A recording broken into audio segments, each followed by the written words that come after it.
안녕하세요. 김건우 목사입니다. 9월 15일 수요일 아침입니다. 9월 1일은 로마서 특강으로 지난주는 가을 새벽 기도회로 모였기에 수요 말씀 묵상으로는 무척 오랜만에 만나게 되는 것 같습니다. 그 사이 갈라디아서 묵상이 마무리되고 오늘부터 출애굽기를 묵상하게 됩니다.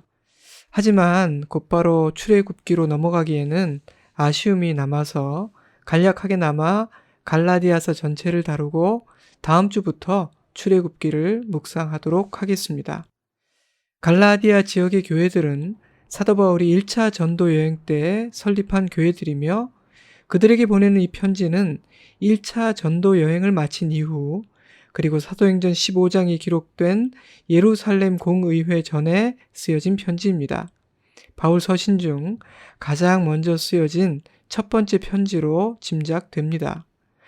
갈라디아서의 핵심을 한 문장으로 요약하자면 복음이 주는 진정한 자유라고 말할 수 있겠습니다. 때문에 갈라디아서는 자유의 헌장이라는 닉네임을 갖고 있기도 하죠. 매일 성경은 이런 제목을 붙였어요. 예수 그리스도의 복음, 우리를 자유롭게 하는 하나님의 능력.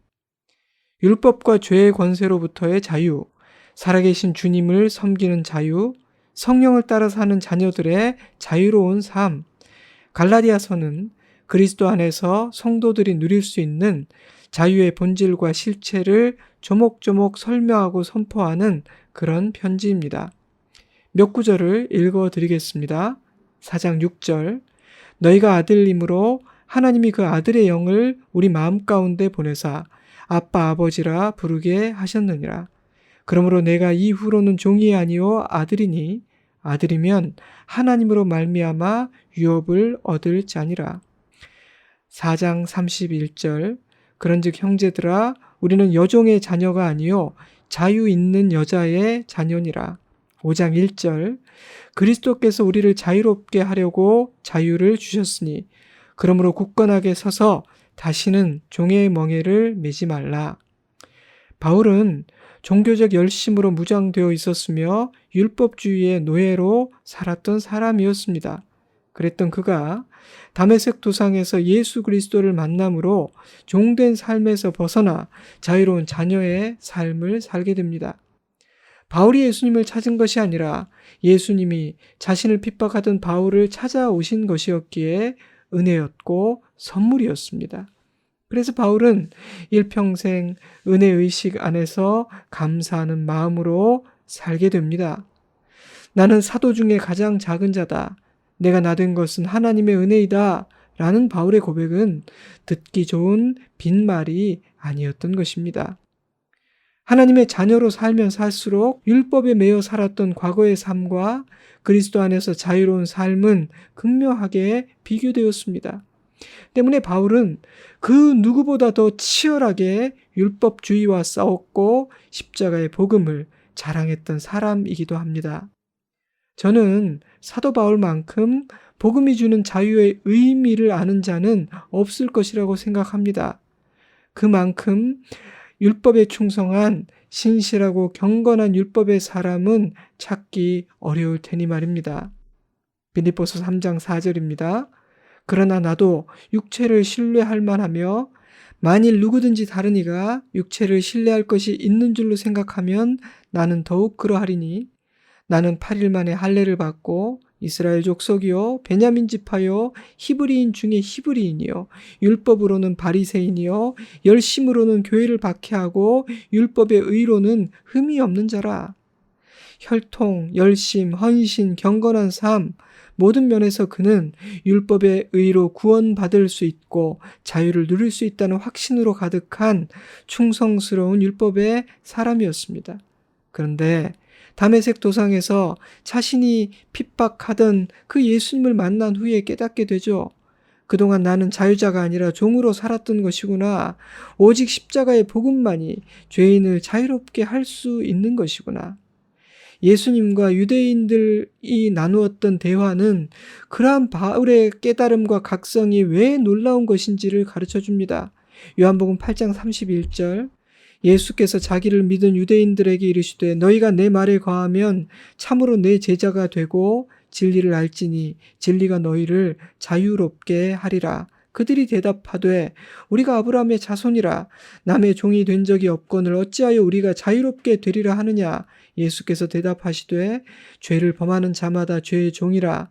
종은 영원히 집에 거하지 못하되 아들은 영원히 거하나니 그러므로 아들이 너희를 자유롭게 하면 너희가 참으로 자유로우리라. 바울은 바로 그 예수님을 만났고 죄와 사망의 법으로부터 해방되어 자유를 얻게 됩니다. 율법의 매인 삶을 살던 그에게 복음의 은혜와 자유는 참으로 놀라웠습니다. 때문에 그토록 놀라운 은혜의 복음을 자신만 알고 있을 수는 없었죠. 그래서 그는 주님의 부르심에 순종하여 전도 여행을 떠나게 됩니다. 갈라디아 지역의 교회들은 첫 번째 여행의 열매였죠. 그러니 애틋한 마음이 있었을 거예요. 첫 열매 아닙니까? 바울과 바나바는 자신이 전한 복음을 듣고 수많은 사람들이 그리스도에게로 돌아오는 것을 목격하였고 곳곳에 교회를 세우는 놀라운 성과를 거둔 후 벅찬 마음으로 감사한 마음으로 안디옥으로 돌아왔습니다. 그런데 심상치 않은 소식들이 들려왔어요. 때문에 갈라디아서에는 노심초사, 몹시 안타까워하는 바울의 마음이 고스란히 담겨 있습니다. 1장 6절 그리스도의 은혜로 너희를 부르신 이를 이같이 속히 떠나 다른 복음을 따르는 것을 내가 이상하게 여기노라. 3장 1절 어리석도다 갈라디아 사람들아 예수 그리스도께서 십자가에 못 박히신 것이 너희 눈앞에 밝히 보이거늘 누가 너희를 꾀더냐. 너희가 이같이 어리석으냐? 성령으로 시작하였다가 이제는 육체로 마치겠느냐? 4장 9절 이제는 너희가 하나님을 알 뿐 아니라 더욱이 하나님이 아신 바 되었거늘 어찌하여 다시 약하고 천박한 초등 학문으로 돌아가서 다시 그들에게 종노릇하려 하느냐? 내가 너희를 위하여 수고한 것이 헛될까 두려워하노라. 이런 말씀들은 갈라디아 교회 성도들 중에 그리스도를 떠나 과거의 삶으로 돌아가려는 자들, 복음을 떠나 율법으로 돌아가려 하는 자들이 적지 않았음을 짐작하게 합니다. 때문에 바울은 마음이 흔들리는 너희들의 모습이 도무지 이해가 되지 않는다라고 말합니다. 어찌 그리 어리석으냐? 그 정도밖에 안 되는 거냐? 호통을 칩니다. 위대한 사도 바울의 가르침을 직접 받은 그들에게 왜 그런 일이 일어난 것일까요? 첫 번째 이유는 그들 가운데 가만히 들어온 거짓 형제들 때문이었습니다. 1장 7절 다른 복음은 없나니 다만 어떤 사람들이 너희를 교란하여 그리스도의 복음을 변하게 하려 함이라. 2장 4절 이는 가만히 들어온 거짓 형제들 때문이라. 그들이 가만히 들어온 것은 그리스도 예수 안에서 우리가 가진 자유를 엿보고 우리를 종으로 삼고자 함이로되. 메시지 성경은 그들을 그리스도인인 척하는 첩자들이라고 부릅니다. 그들은 불순한 동기를 가진 거짓 형제들이었습니다. 세우기 위해 들어온 자가 아닌 허물기 위해 들어온 자들이었기 때문입니다. 그들의 목적은 바울이 전한 복음을 무너뜨리는 것이었습니다. 진정한 형제라면 공동체의 믿음과 철학을 존중하고 따라야 할 터인데 그들은 바울이 전한 것과는 다른 다른 복음을 전하기 시작했습니다. 너희들이 잘못 알고 있는 것이다. 너희가 스승이라고 믿고 신뢰하는 바울은 틀렸다. 그러니 그의 말이 아닌 우리 말을 듣고 믿으라. 그들은 성도들의 마음을 흔들었고 교회를 분열시켰습니다. 바울은 그들에 대해 이렇게 말합니다. 4장 17절 그들이 너희에게 대하여 열심을 내는 것은 좋은 뜻이 아니요 오직 너희를 이간시켜 너희로 그들에게 대하여 열심을 내게 하려 함이라. 5장 10절 너희를 요동하게 하는 자는 누구든지 심판을 받으리라. 5장 12절 너희를 어지럽게 하는 자들은 스스로 베어버리기를 원하노라. 바울은 그들을 이간질하는 자, 요동하게 하는 자, 어지럽히는 자라고 부릅니다. 어조도 매우 강합니다. 그들의 동기는 순수하지 않았으며 지체와 지체 사이를 영적인 스승인 바울과 성도들 사이를 이간질하는 악한 자들이었기 때문입니다. 안타깝게도 그러한 거짓 형제들의 거짓 가르침과 거짓 말들에 속아 흔들리는 성도들이 적지 않았던 것 같습니다. 바울이 이렇게 말할 정도로 말입니다. 4장 19절이에요. 나의 자녀들아 너희 속에 그리스도의 형상을 이루기까지 다시 너희를 위하여 해산하는 수고를 하노니 내가 이제라도 너희와 함께 있어 내 언성을 높이려 함은 너희에 대하여 의혹이 있음이라. 상황이 좋지 않았습니다. 하지만 불순한 동기를 가진 거짓 형제들이 이 말 저 말 아무리 떠들어댄다 할지라도 그들의 믿음이 굳건하기만 했다면 흔들리지 않을 수 있었을 것입니다. 그런데 그들의 믿음이 굳건하지 않았습니다. 그들은 귀가 얇고 믿음이 연약한 자들이었습니다. 바로 그것이 갈라디아 교회에 어려움이 생긴 두 번째 이유입니다. 그래서 그들은 성령으로 시작하였지만 육체로 마칠 위험에 이르게 된 것입니다. 이러한 갈라디아 교회의 상황은 두 가지 아주 실제적인 교훈을 주고 있습니다. 첫째로, 혼돈의 시기일수록 주님께서 다시 오시는 그 마지막 날이 가까이 다가오면 다가올수록 분별하는 실력이 필요하다는 사실입니다. 만약 그들에게 참 목자와 거짓 목자의 음성을 분별하는 실력이 있었다면 흔들리지 않았을 것입니다. 누구에게 귀를 내어주고 누구에게 마음을 내어줄지를 분별할 수 있었다면 상황은 달라졌을 것입니다. 아무도 귀를 기울이지 않고 아무도 흔들리지 않았다면 불순한 동기를 가진 그들이 설 자리는 없었을 테니 말입니다. 영향력이 없으니 스스로 물러나지 않았을까요? 그러나 많은 이들이 그들의 말에 귀를 기울였고 그들과 교제했기에 그들은 힘을 얻게 됩니다. 그 결과 많은 사람들이 흔들리게 된 것입니다. 그 모두가 분별하는 실력이 없었기 때문이었습니다. 사랑하는 성도 여러분, 영적 분별력은 언제나 중요하지만 말세에는 더욱더 중요한 실력입니다. 말세에는 수많은 소문과 말들이 들려오고 서로가 자신의 생각과 판단이 옳다고 주장하기 때문입니다. 그러므로 분별력이 없는 사람들은 쉽게 요동하게 됩니다. 내 삶의 주도권과 결정권을 빼앗기게 됩니다. 사랑하는 성도 여러분이요, 나에게는 분별력이 있습니까? 나는 지혜로운 사람입니까? 둘째로, 믿음을 굳건히 해야 한다는 사실입니다. 물론 분별하는 일은 중요합니다. 하지만 보고 듣는 모든 것을 분별하여 완벽히 차단할 수는 없는 일입니다. 때문에 들어도 흔들리지 않고 보아도 요동하지 않는 그런 굳건한 믿음의 심지가 필요합니다. 때문에 바울은 이렇게 말하죠. 5장 1절, 그리스도께서 우리를 자유롭게 하려고 자유를 주셨으니 그러므로 굳건하게 서서 stand firm, 다시는 종의 멍에를 매지 말라. 그리스도께서 십자가에 달려 죽으심으로 자신의 생명의 값을 지불하고 우리에게 허락하신 그 값진 자유를 지키고 누리기 위해서는 어떻게 하라고요? 굳건히 서야 한다는 것입니다. stand firm. 그러나 갈라디아 교회 성도들은 그렇지 못했습니다. 그래서 그들은 시험에 든 것입니다. 요동한 것이에요. 사랑하는 성도 여러분, 나의 믿음은 굳건합니까? 굳건히 서지 않으면 보고 듣는 모든 것에 휘둘리고 영향받는 삶을 살게 됩니다. 이 마지막 때에 우리는 하나님의 말씀에 더욱 귀를 기울임으로 오직 하나님의 영향력 아래에서 살아야 합니다.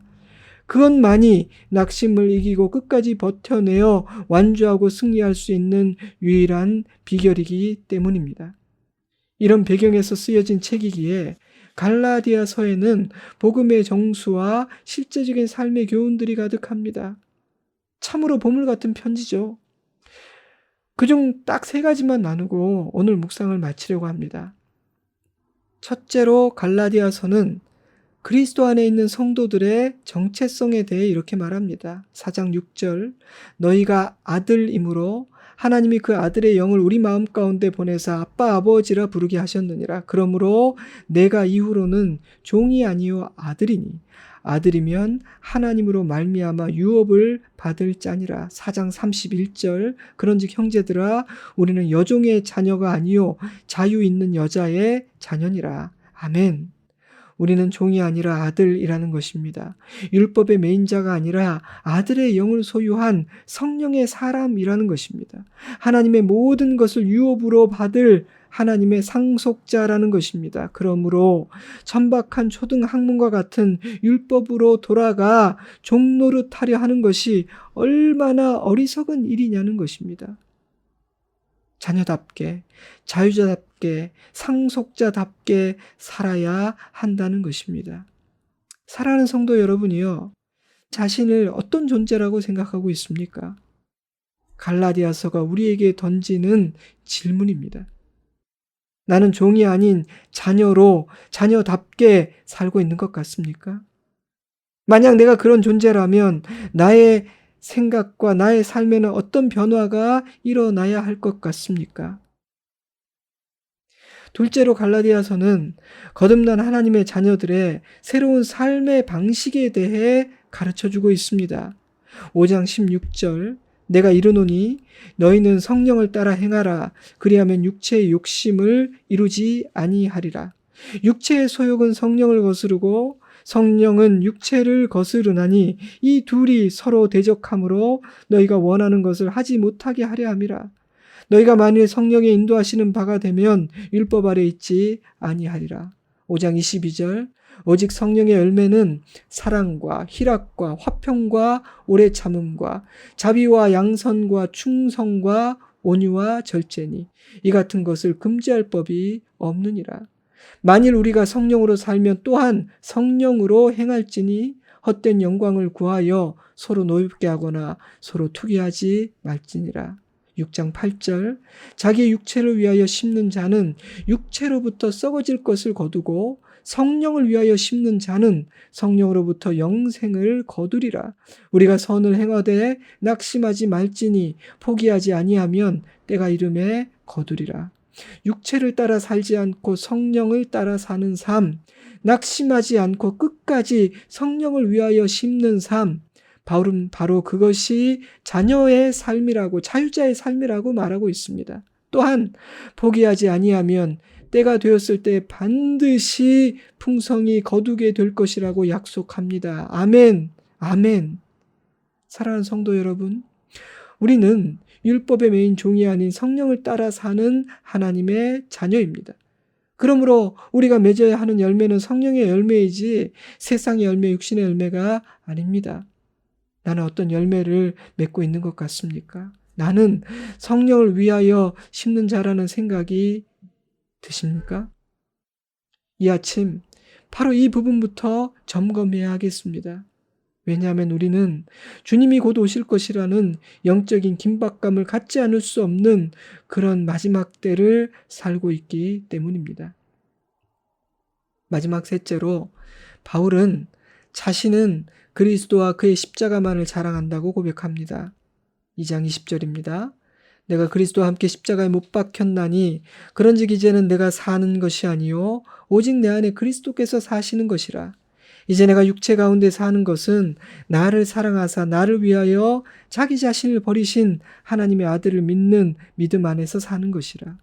6장 14절, 그러나 내게는 우리 주 예수 그리스도의 십자가 외에 결코 자랑할 것이 없으니 그리스도로 말미암아 세상이 나를 대하여 십자가에 못 박히고 내가 또한 세상을 대하여 그러하니라. 아멘.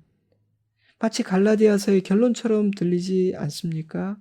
제 귀에는 그렇게 들렸습니다.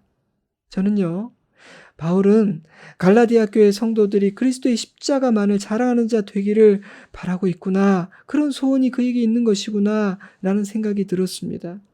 바울은 단지 그들이 자신이 전해준 복음을 떠나지 않는 수준 정도가 아니라 그리스도와 함께 십자가에 못 박힘으로 옛사람과 율법에 대해 죽고 그리스도와 함께 사는 자 되기를 바랬던 것입니다. 자신처럼 십자가를 자랑하는 사람, 그리스도로 사는 사람 되기를 소원했던 것입니다. 이러한 바울의 고백이 저와 여러분의 고백이면 좋겠다는 생각을 했습니다. 그것이 자유에 이르는 유일한 길이며 자유를 누리며 사는 유일한 방법이기 때문입니다. 여러분, 이 세상에 무슨 소망이 있습니까? 이 땅의 모든 것은 낡아지고 우리의 겉사람은 날마다 후패져 갑니다. 우리는 약해지고 병이 듭니다. 오직 하나님만이 우리의 소망이시며 하늘에 속한 것들만이 영원합니다. 그러니 우리 모두가 주님만을 자랑하는 자, 주님만을 의지하는 자 되기를 바랍니다. 예수 그리스도의 십자가가 우리 모든 그리스도인들의 자랑, 우리 모든 교회의 자랑이 되면 좋겠습니다. 오늘 아침에는 갈라디아서를 묵상했습니다. 귀한 말씀을 너무 간략하게 다루어 정말 많이 아쉽습니다. 이미 지나간 본문이지만 다시 한번 갈라디아서 전체를 읽어보시면 좋겠습니다. 밑줄도 긋고 몇몇 구절들은 필사를 하며 마음에 새길 수 있다면 더 좋겠습니다. 그리 많은 시간이 걸리지 않습니다. 제가 이 수요 말씀 묵상 준비하면서 1장부터 6장을 다시 읽었는데 금방 읽을 수 있더라고요. 사랑하는 성도 여러분, 오늘 이 아침 하나님께서 당신에게 어떤 말씀을 주셨습니까? 주신 말씀을 붙잡고 잠시 기도하시기 바랍니다. 저는 주일에 뵙겠습니다. 한 주간 동안 건강하시고 평안하시고 감사로 충만하시기를 우리 구주 예수 그리스도의 이름으로 축복합니다. 샬롬.